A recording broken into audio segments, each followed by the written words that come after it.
Hello, hello, hello, and hello. Welcome to Sarcastically Optimistic podcast.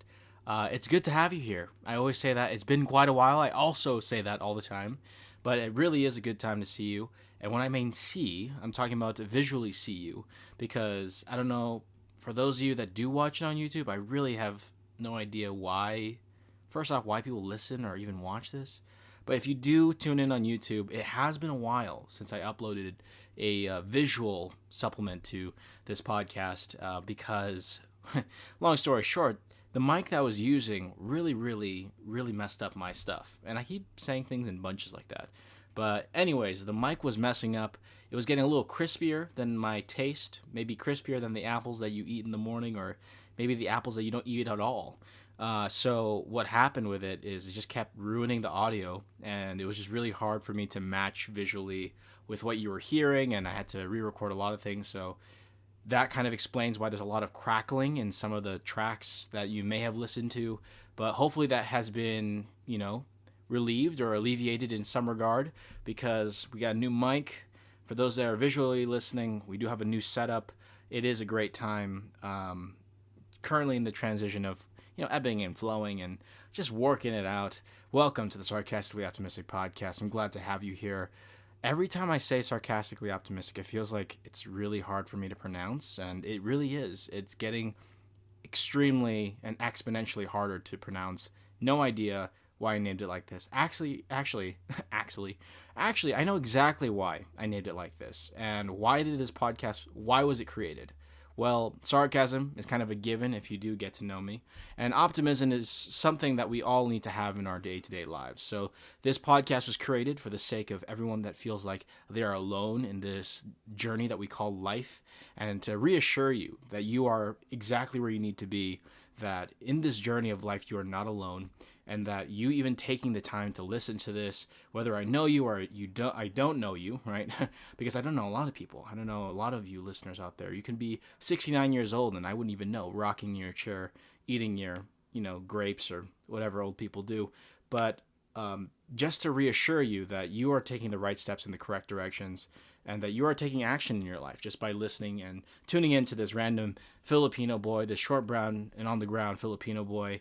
And hopefully you can relate. Maybe you're not short, brown, and on the ground or even a Filipino boy, but on a life level that you do take maybe something from this podcast, you resonate with something, and to reassure you again that you are not alone. This is a community that we're all working towards our better selves every day, and it's an enjoyable process, and we have to fall in love with the process, and there is not any overnight successes, and that you're loved and all things capable.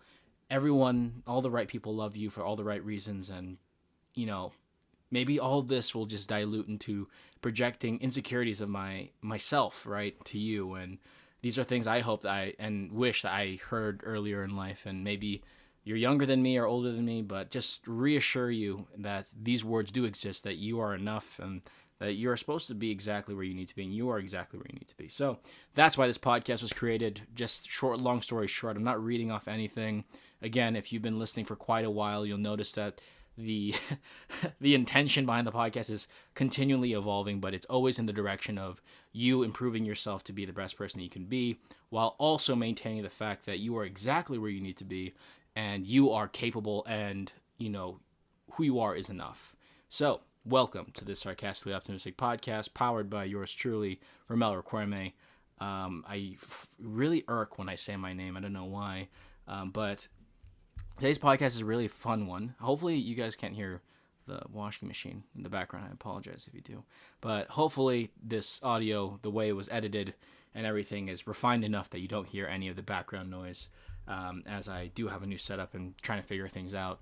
But I do want to start this podcast with the topic at hand. And again, I'm just not reading things off of a script, but there's a lot of things that we go to in our day-to-day lives, like conversations and books that we read and things like that. But the thing is, the very weird thing about our brain is that we're very good at creating ideas. We're always good at looking at things as it were, in front of us, right? Like if we learn something new in a book, right? Oh, that's a good idea, and things like that.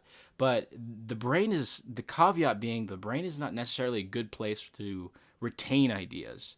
So this whole podcast was created in terms to capture those ideas in order for you to use them in an efficient manner and maybe turn them into something actionable. So again, the brain is very used to, and we're going to talk about this in a future episode that I have in mind.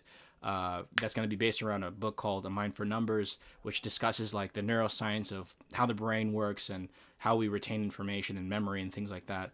But the brain is not very good at retaining these ideas that we have. So if you recall an idea that you had was brilliant and you're like, oh my God, I'm going to act on this idea, and you never did, and you kind of forgot about it, maybe this will, bring up bad memories for you. But we've all been there. We've all had those ideas that have, gone through us and just right through us the other end, and never to be seen again. So this whole podcast is created to capture those set ideas in order for you to render them into something actionable. So one of the big things I use Twitter for, and this is, we're talking about prior to Elon Musk buying it for $44 billion, is that I don't know, I'm very weird. So the people I follow on Twitter are mostly entrepreneurs and all these people that don't necessarily tweet just for the sake of tweeting, like humorously. I know a lot of us, including myself, follow Twitter and just are on Twitter just for the humor itself. And we all love that. We all love to see the memes. And there's not necessarily a reason for me to download TikTok because all the best ones are on Twitter. You can find me on that and even on Instagram. So Twitter is a great place for humor, for comedic relief, and all that good stuff. But if you look at my feed, it's a very drastic, like 70-30. So 70% of it is comedy, but 30% of it is just entrepreneurs utilizing the Twitter platform to write out their ideas. So I don't know if you guys heard of Threads, but they're just a series of different, like, just tweets and stuff of different ideas. So they're like, oh, these are the 10 reasons why I'm like the number one entrepreneur nowadays. And they'll list out the 10 reasons in, 11 different tweets. And then also, probably promoting their newsletter, which maybe we will start one ourselves. But just to clarify, today's topic kind of revolves around, sadly, not a book today, but it does revolve around a thread that I found on Twitter. And that doesn't necessarily negate its value because, again, Twitter is a very valuable source, and a lot of social media is a very valuable source if you use it in the correct way. And Twitter, I heard this quote saying that Twitter is a great place to be a writer, right? Like you are restricted to a certain amount of characters per tweet, and you have to be concise and straight to the point. But it does make us terrible readers because, again, most of the thoughts that you see on Twitter, if you don't follow authors, are just kind of incomplete thoughts, and they're just kind of transcending into a different dimension, and it's just floating on its own. So just to clarify, Twitter is a great place to be a writer, but it makes you, in turn, a terrible reader because, typically readers have to be focused and it has to be one coherent piece of thought. And sadly, Twitter, or most of Twitter, are just very incoherent, like very random and arbitrary thoughts. So this thread that I'm going to talk about today are 5 harsh truths. Truths. How do you pronounce it? Truths? Truth Hurts by Lizzo. A great song. So this thread does have 11. I'm going to include the actual thread in the description and the bio, whatever you want to call it, of this episode, or whatever you want to call it. I'm going to include the link to the actual thread itself just so that you guys can see with your own 2 eyes what I'm talking about. But there are 11, but I want to discuss the 5 that really stood out to me. So this whole thread, and the reason why I appreciate it very, very much was because it all started from this conversation that this person had with their friend. So this idea, this thought process, this thread is written by Sahil Bloom. So he's one of probably the major people that you should probably follow on Twitter if you're really into the motivation behind entrepreneurship and all that good stuff. And he is a venture capitalist, and we know we all love that good stuff, and we all like to hear startup stories and all like nice techie tech. But the thing that made it stand out is that this was a conversation that he had with a friend regarding many circumstances in his life. So this is all the things aside from, if we hate capitalism, all these things aside from him being a venture capitalist, him being a tech bro, or whatever you want to label him as, this is a thread that's based on the basis of him being a human being and probably going through some motions that we would all probably go through. So let me explain a little bit. So he's explaining to his friend, he's giving a circumstance. So the first circumstance, the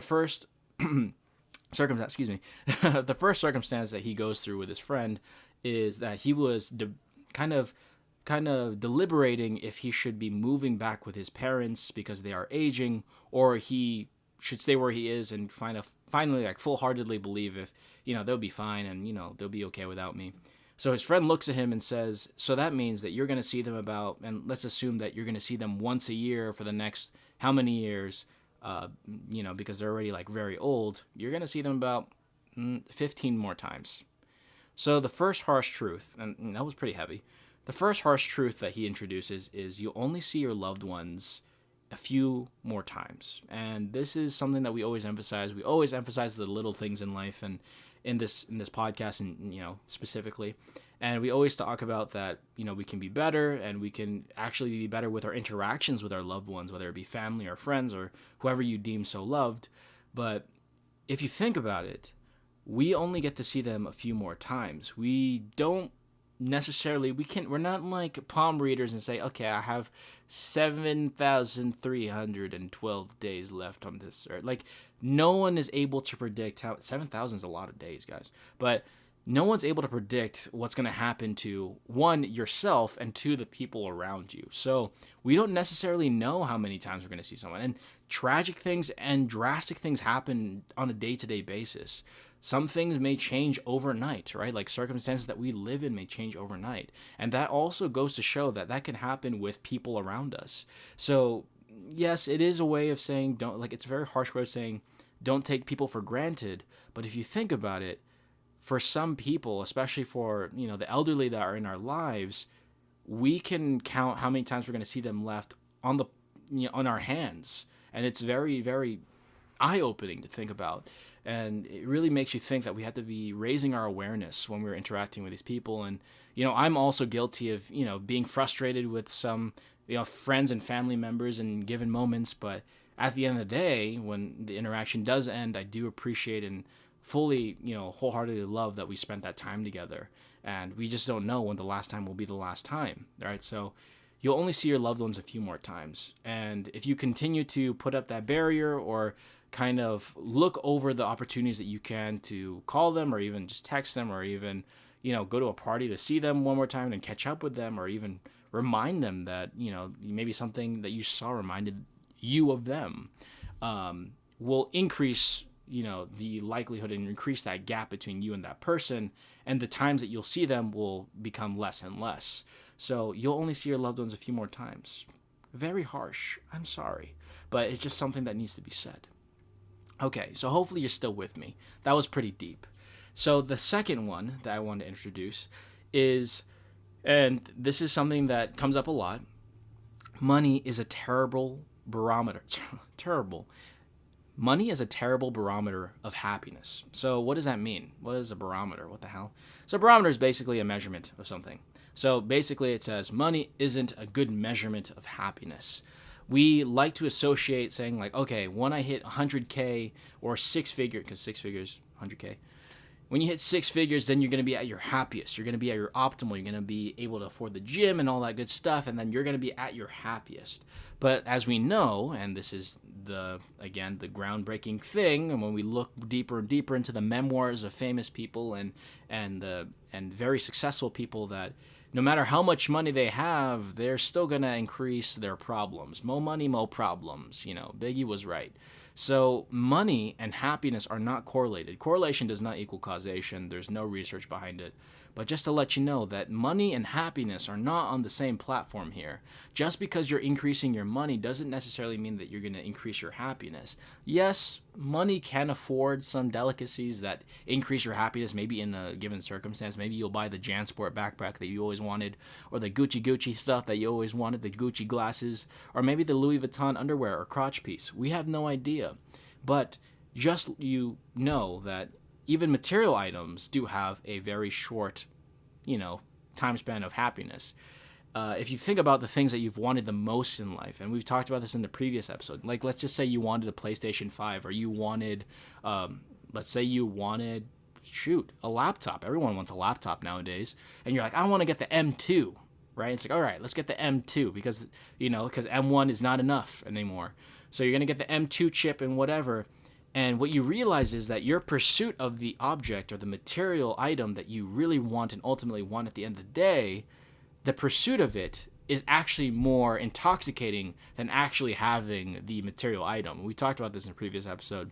So when you have, let's just say you have the M2, now you have the laptop, and over time, give it a week or two after possessing it finally, your lingering for more is still going to be there, because the pursuit, the active pursuit, and there's psychological studies behind this, where the pursuit of something is where the dopamine really lies. The dopamine, which is like, oh my gosh, the happiness level. So your dopamine levels are highest when you're pursuing something, but when you actually have something, your dopamine levels will immediately normalize. Not immediately, but over time, like given a few days or weeks or so, and your dopamine levels will again normalize and just be standard again, and then until you want something again, and that's where dopamine will hit. So a lot of cases, money is what some people glorify. We lionize that fact that we can get so much money. We can get 6 figures and 7 figures and keep going and going, and think that when we have that 7-figure job or 6-figure job, when you break 6 figures, then you're going to finally be happy because you can afford that whatever, like that Ferrari that you've always wanted. A Lamborghini's not enough. 100K is not enough for a Lamborghini. But to clarify, again, money is not a good idea to reflect how happy you are. And what ultimately will be happy and what will make you happy is your wealth. And that's something that we're going to kind of discuss in a future episode. I really want to dive into that.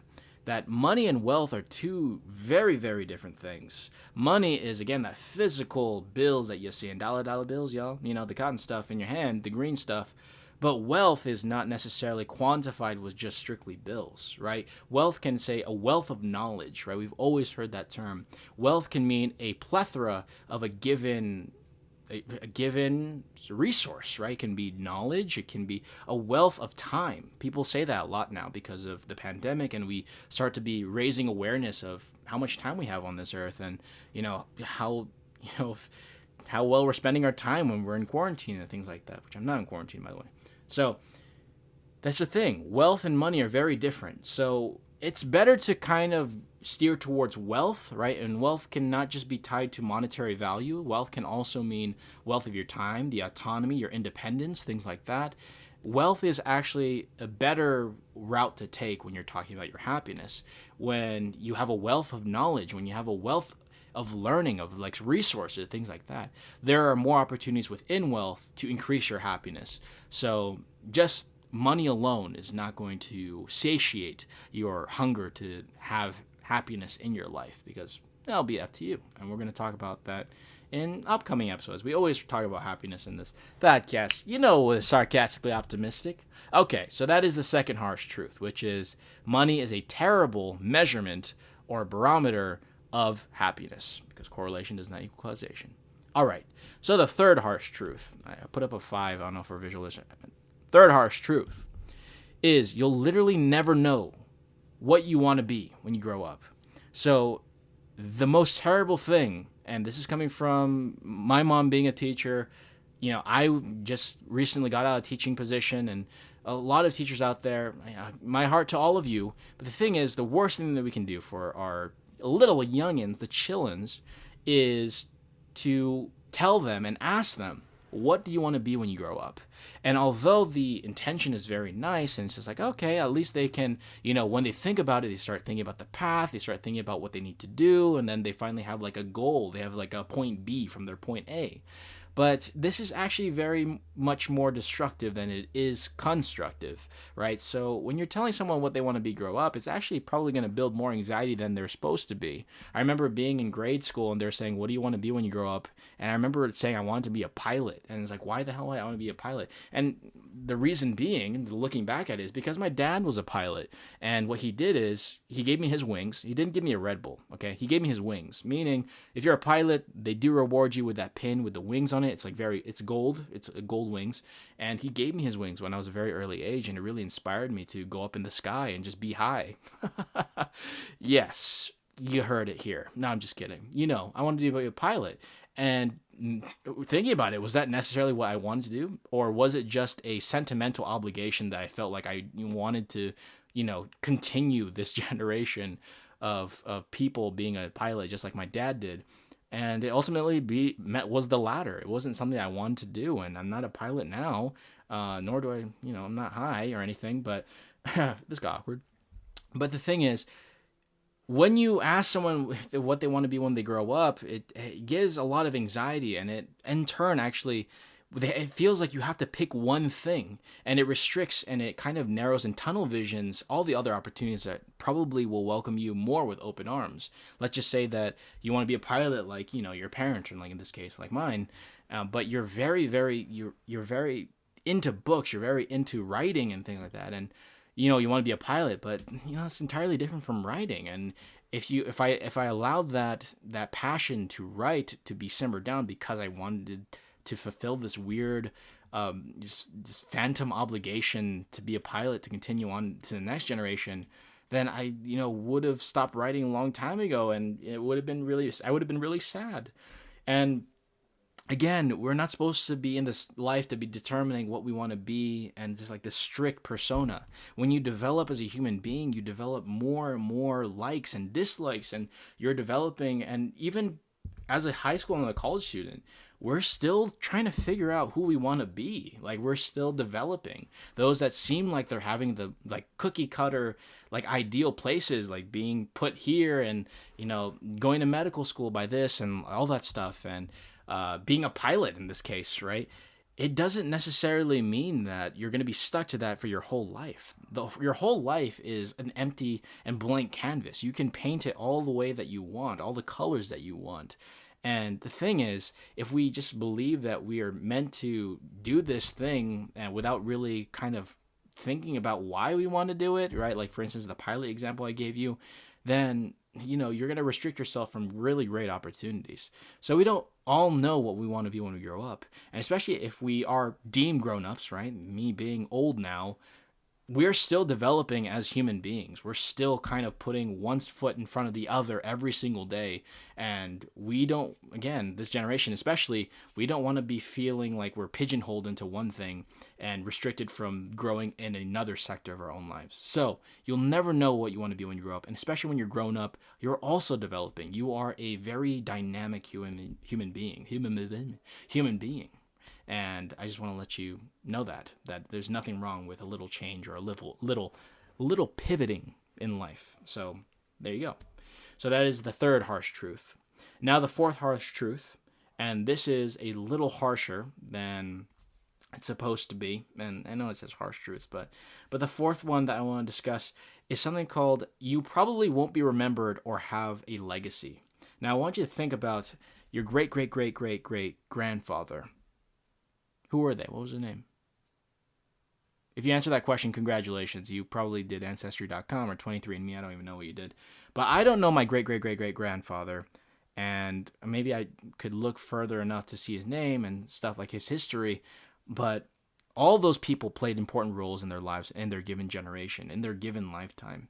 But the thing is, the sad part is that we don't really necessarily the 100% full picture of what they did. I don't really know what my great-great-great-great-great-grandfather did. Was that one more great than it was supposed to be? I don't really know what he did. That doesn't mean that his life was a waste, because I wouldn't be here without him. But the thing is, what you do now, and I don't like this harsh truth that much, so I'm going to kind of bend it a little bit. You probably won't be remembered or have a legacy. Let's turn that into, you shouldn't really care about what other people think, because it probably won't be remembered, right? Because let's just say you go to a restaurant and you go to Buco de Beppo and you order the best pasta. And let's just say that you're just trying to tell a story and the person is coming in with your little like fettuccine alfredo and you've hit it, and then the whole restaurant is full of fettuccine alfredo and everyone is just covered in that creamy stuff. Well, that got, oh my gosh, sorry, my laptop just closed. And also, that was really weird. But then it was very embarrassing. Remember those really embarrassing moments? You're, oh my God, I'm tainted for life. All these people remember me as the fettuccine alfredo man. Oh my, I'm just terrible. No one will really remember that, to be quite honest with you. And, it'll be a fun story, but no one remembers, like, yeah, him. Yeah, that's right, him. Ted Bundy did that thing. No, not Ted Bundy, sorry. But like, Romero Creme did that thing with the fettuccine alfredo. It's like, no. Like, no one will remember that. So you probably won't be remembered or have a legacy. I'm not a very big fan of this quote.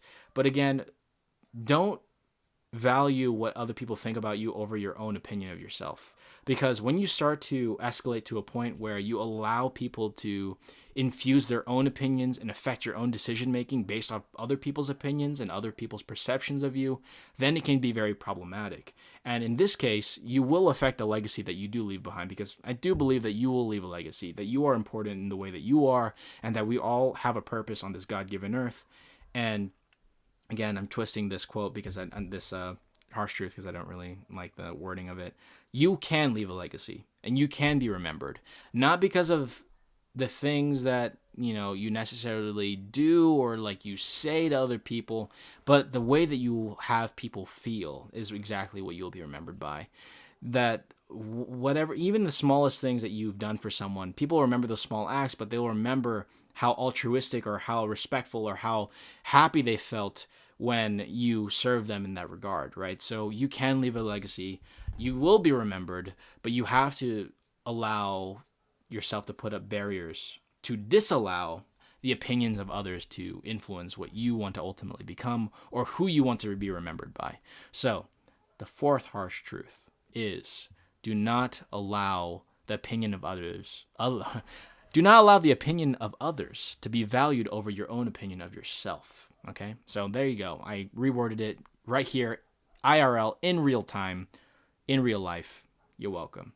So the last fifth harsh truth that I want to share with you, and now I'm putting up the 5 now, is that the timelines that we create for ourselves are just arbitrary nonsense. So it's just like, what?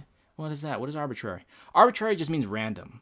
So arbitrary just means it's out of nowhere, just a random thing. So the whole truth is, or the harsh truth is, the whole wording is, the timelines we create for ourselves are just arbitrary, or mostly just arbitrary nonsense. So what does this necessarily mean in layman's terms? This means that who is the one that determined that we have to be married by 25, that we have to move out of our parents' house at 20 or 18? Who is the one that says that we have to, finally have a steady job by 36? Who is putting these numbers out? So the timelines that we create for ourselves are just arbitrary nonsense, meaning that who the heck is telling us who we need to be at certain milestones? Who is deciding what? Who is deciding these numbers, everyone? If you guys listened to the podcast episode with my mother in it, that was the main takeaway, actually. So you're welcome. I saved you about like an hour of her talking. Sorry, it was mostly me talking. I'm sorry, Mom. She's in the next room over. But the main takeaway from her is that there is life out there, that you have to go out and live. There is not necessarily any numerical goalposts that you should be putting for yourself. You should be living life in accordance to your terms, not by the terms of what other people are saying. So this kind of bleeds into the last harsh truth, which is we're not supposed to be valuing the opinion of others over the value that we put on ourselves and our own opinions. And that's the thing. The timelines that are being created around us saying that we have to do this by 27, we have to do this by 31, and all these things are just arbitrary nonsense. Who is deciding this? So we're going to find you.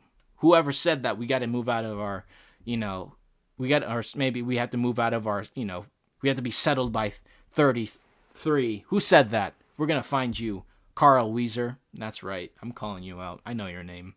So,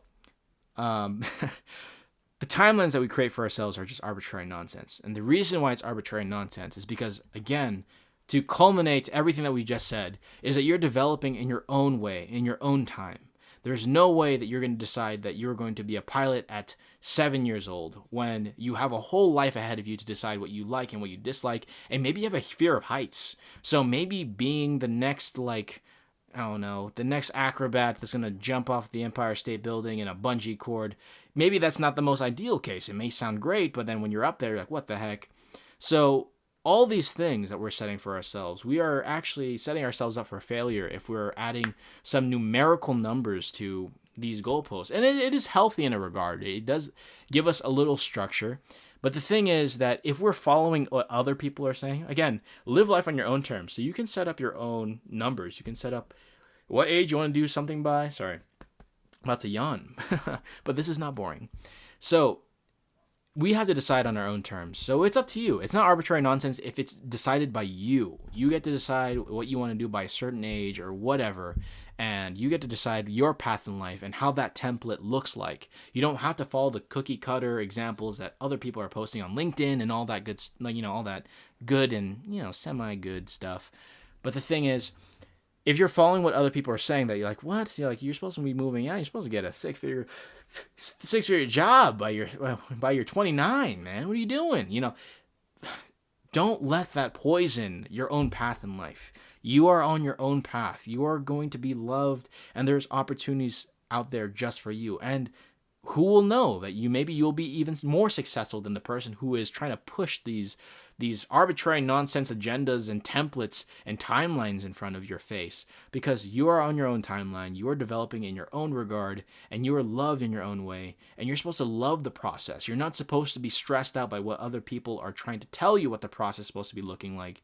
You are developing the process by yourself, and you are going to love every step of it if you know exactly that you have full reign, full independence over and full control over what you want to do next and where you want to place your next foot forward. Okay?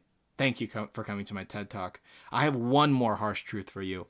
And this is not necessarily a harsh truth, but this is a bonus. So the bonus statement is, there is no such thing as a hack. We all are living in this day and age and TikTok and all this stuff, and people are saying life hacks and, something hack and hack this, hack that, lifestyle hack, DIY, all that stuff. No, DIY is different. DIY is beautiful. But hacking, I don't like the word hacking. There is no hacking in life. There is no shortcuts in life. Yes, there may be a streamlined and easier way to do something, but there are no...